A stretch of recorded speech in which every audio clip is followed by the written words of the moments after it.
நடமாட முடியா தடுமாறி கிடந்த முடவனின் குரல் கேட்டு நின்று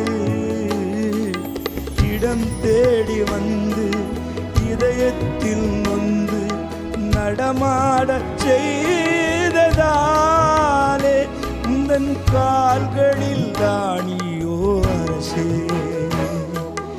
அதுதான் சிலுவையின் பரிசே. உந்தன் கால்களில் தானியோ அரசே, அதுதான் சிலுவையின் பரிசே. தூங்காது நெஞ்சம் அவர் தானே தஞ்சம், உனக்காக பலியாக வந்தார். கலங்காத கண்கள் வழியாத கண்ணீர் கல்வாரி காட்சியை கண்டு